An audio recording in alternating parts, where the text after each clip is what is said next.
Thank you for taking the time to watch this episode of Life Support. If you enjoy the content, we would ask that you like it, hit subscribe, and share it with your friends. Hey, it's so good to have you on Life Support. What we do in this program is we love to tell stories. We love to tell about how God transforms. And we also talk about difficult topics that maybe don't get talked about enough. And we're going to talk about one of those topics today. And we have a woman named Esther with us. And Esther has a story. And it's not an easy story to tell, but it's important.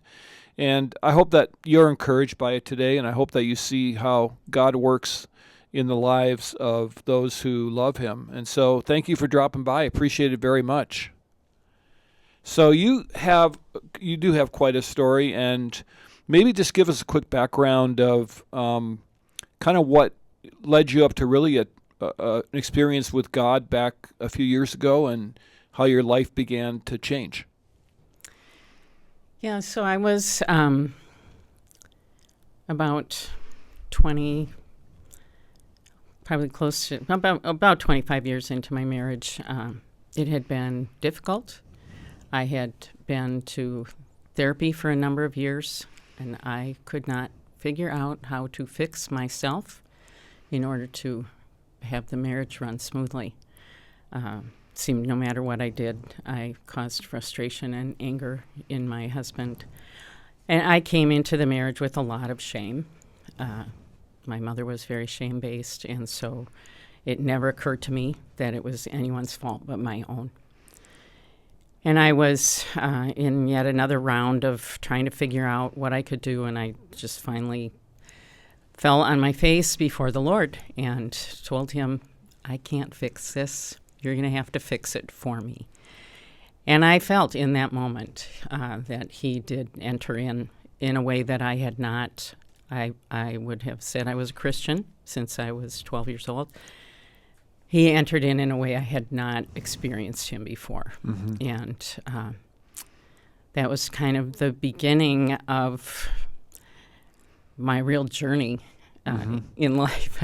Sounds crazy, but no, we have a lot of women say that they assumed it was their fault. Yes, and that's kind of where you were before God really started to enter in. And yes, I assumed it was my fault, and my husband heartily agreed. Yeah, so. You didn't have anybody to talk you out of that, huh? No. Yeah. So when that moment with God happened in 2010, how did things begin to shift and change for you? Well, a number of things. I don't know how much detail you want. I went to my women's director at church, and I told her, something happened here, and I feel like I need to work with women to share what I experienced. And she suggested that I meet a woman in particular. And so I said, I know who that is, and I will look her up. And so I left the church and was on my way home. I stopped at a local grocery store about 15 miles from the church. Mm-hmm. And who was shopping at the grocery store but the woman that she told me to meet. Mm-hmm. So that was how I got involved in the ministry that I was in. We were in a discipleship ministry working with women in the local church. We were a little separate from the main counseling ministry, and so we got women that we felt were maybe difficult for them, that they couldn't really make a lot of progress with. They were often described as emotional or overly dramatic. And we did work with them and loved on them. Women who had undergone abuse of some kind?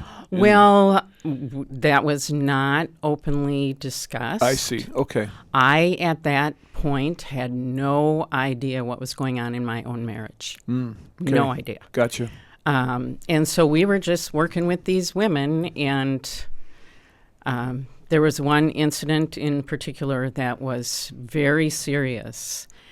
And we had a really wise leader, and she said, this feels different. And so we started then looking at materials on domestic abuse and training. She was very good about having us train in different areas. And we started looking at that, and that was when I first started to question my own marriage experience. So that was probably around 2015 or so. And she walked with me and asked me questions, and she'd say, you should probably write that down, until I had enough documentation that I could see. Then they say in coercively controlling or abusive relationships to look for the patterns in behavior. And so I could then see, and as I learned more and more about how they categorize different areas of abuse, I could see that there were several things that happened to me were able to fall into these categories. So we walked together, and she was my champion. She was so available for me, encouraging to me. She tried to get some leadership help from me. We were in a ministry outside the church as well as inside the church, so we had a board of directors. She tried to get some help there. Didn't really happen. And about that time when I was really seeing the truth. The light was turning on as you were going. The light was turning on. My pastor did a series for 5 weeks. I listened to him describe what was going on in my house, and I was like... So after that, there were a few years in and out. I sent an anonymous email. I wasn't ready to try and really speak out. I didn't really trust that there was knowledge of abuse in the leadership, counseling or otherwise, for reasons. Until finally things got worse at home, and I finally... I felt I had to leave for my own. I thought I was going to lose my mind if I didn't. Yeah. And so I did. But I wasn't ready to give up on my marriage. I desperately wanted to save it. And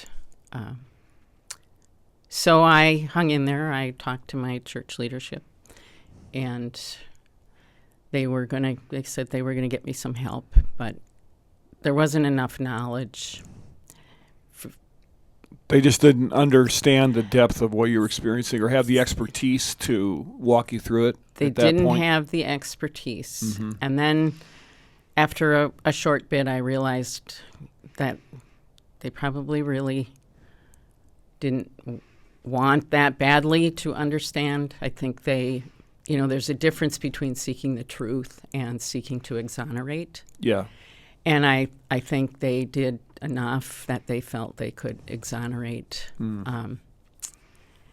So that was that. I stayed in the church, but based on the training that we had started in the ministry group, the ministry group disbanded, but I knew that I needed more training.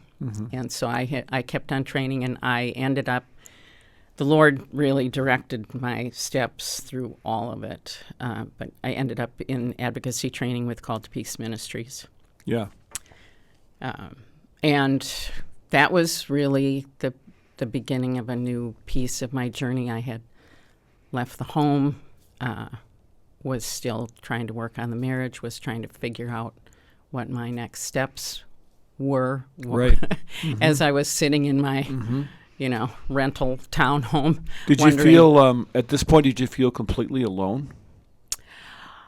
I would have, if not for my ministry leader. Gotcha. So that person stuck by you. That person, and she not only was she able to help me see what was happening and do that piece, but we really had a sisterhood in the Lord, a relationship with the Lord that we felt was unique. And so a bond there where we could speak about things that we felt like other people maybe didn't understand.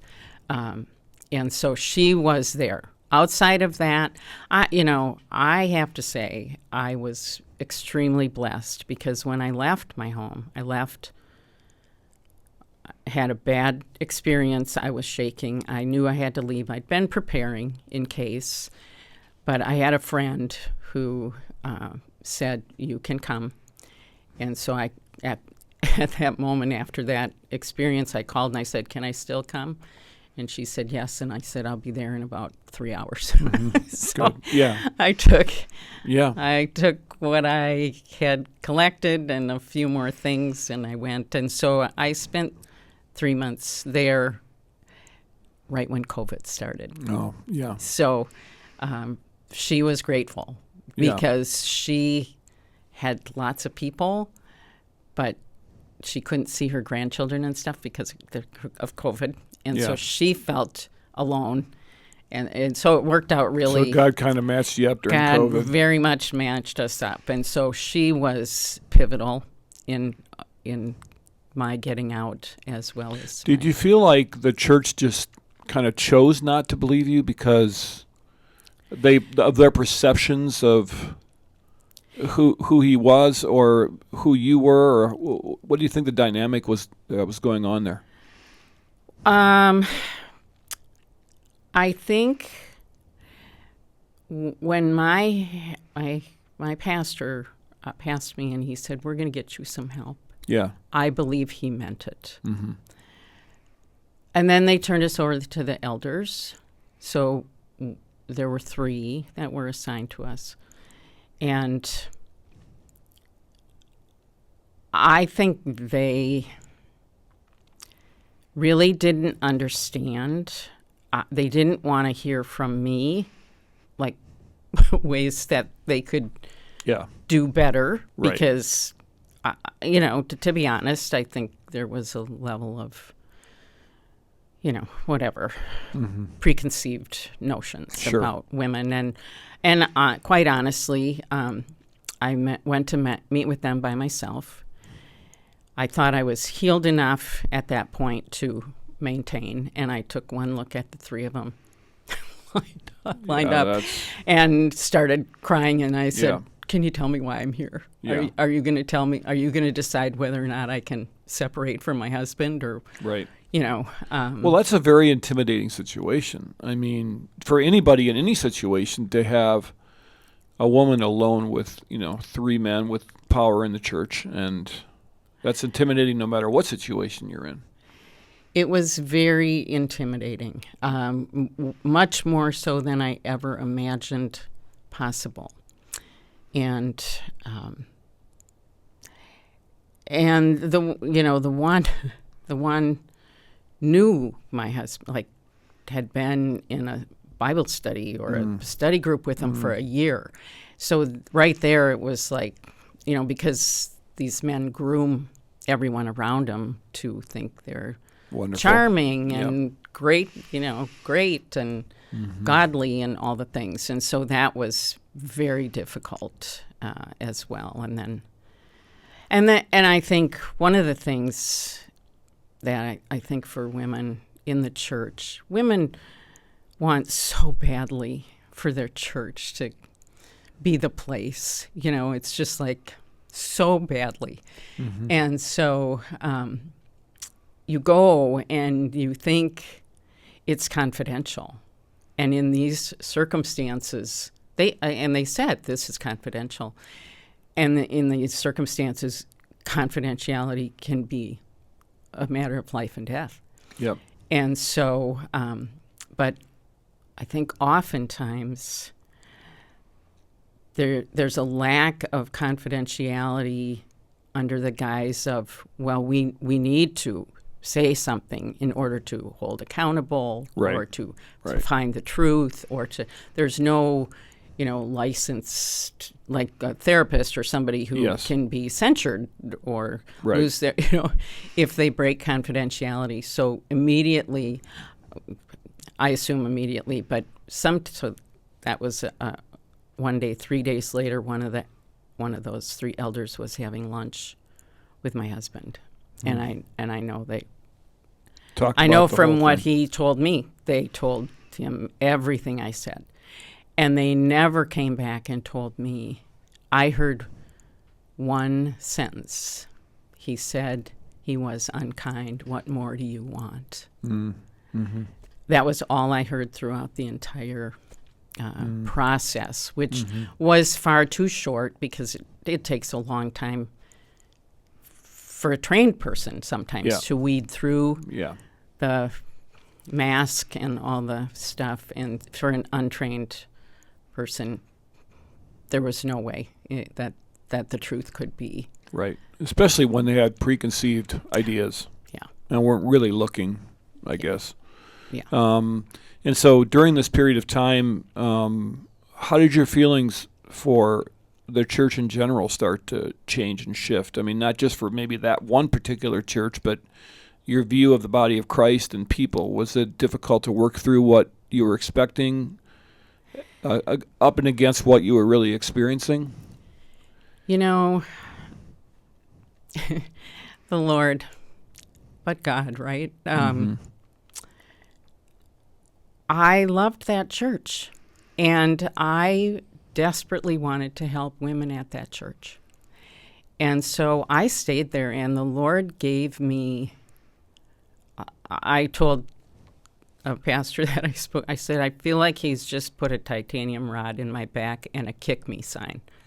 And I could walk through the church and hold my head up, even when an elder would walk by and look the other direction, which I found like, wow. And I had gotten into the advocacy training at Call to Peace, and I was in abuse training groups, and there were pastors, and there were men who clearly felt that the church was the place that needed to be there for these women. And I was grateful for them, and I certainly developed a distrust. A definite distrust. And to this day, I have a very limited group of men that I will trust, that I have seen act in this sphere in a trustworthy way. And it makes me sad, makes me really sad. And so, but I've never, so many women, especially women, closer to my age, who have been in this for decades, and so many women that come out, it's decades of abuse in their marriage before. Now, I think younger women are starting to catch on. It's more out there. You can talk about it more. Yeah. But the numbers of older women leaving the church are large, and it's heartbreaking. Yeah, it is heartbreaking, and it's wrong. Yeah. And leadership is not something that, it carries with it a tremendous amount of responsibility, because you literally are carrying people's lives in your hands. And if you make promises and break them, that's wrong. There's just no getting around it. And if a board member of any church, and I'll say this from a governance standpoint for those who are listening that are on boards or whatever, you don't have a right to go share that information unless you go back to the person and ask. And if you don't do that, then that is sinning against a fellow Christian, and that's wrong. And I'm sorry that happened to you, because it shouldn't be that way. And I think what happens sometimes in churches is that they turn this power over to their elders, because we assume the elders are living by the biblical qualifications, and most of the time, on the outside at least, they are. But then they hold that in their hands, and then there's really no accountability above them. And that can be problematic, especially when you're dealing with a situation where it's kind of like your lone voice that's out there, and there's friendships and all of that kind of thing. What would you say to a woman that is starting to wonder if she's being abused in her marriage right now, and what would you advise her to do about that? Well, I think the first thing I would advise is to call the National Domestic Abuse Hotline, 800-799-7233, and just ask. They will ask, they will affirm, they will, and then we at Call to Peace deal with women all the time. They can call, fill out an intake form, have an advocate assigned to them. We have online advocacy groups, so they can start right away, get into a group. We send out a resource packet so that they have things they can read, and the first thing, one of the things we do on the intake is lethality assessment. And so once we know, what kind of situation she's really in, then it depends on how we proceed with that. Right. So that's Called to Peace. Called to Peace Ministries. Okay. And it's called to peace.org. Got it. So that's a great place to start, at least the process. Yes, they can start the process. But if there's 911 always, if you feel if you're not safe. Yes. Yeah. And the hotline is a great place to help you determine. We're not 24/7, and so the hotline will always be able to help you. That's good. And and if you do reach out to a church leader like a pastor, don't assume that person has the expertise to take you down a road that you need to go down.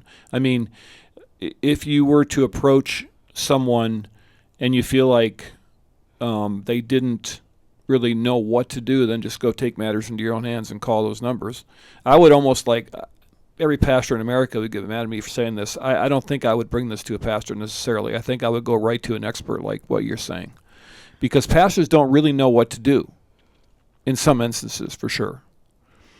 Yeah, we find there are basically three categories of pastors. There are trauma-informed, abuse-informed pastors that are equipped. They've trained, they understand it. There are well-intentioned pastors and leaders who want to help, but we describe abuse as kind of an upside down. It's like looking in a spoon. You think you are going to see one thing, but it's distorted and upside down, the reality of what's going on. Right. And it's not apparent right out of the gate. And so a well-intentioned pastor who wants to help can do some of the dangerous things, like going to the husband to find out what, and he might do it like, well, I'll straighten him out. Yeah, right. But then it's when she gets home, and that, she has to go home and deal with it. Yeah. And then there are those who just, it's not nice, but we call them the willfully ignorant.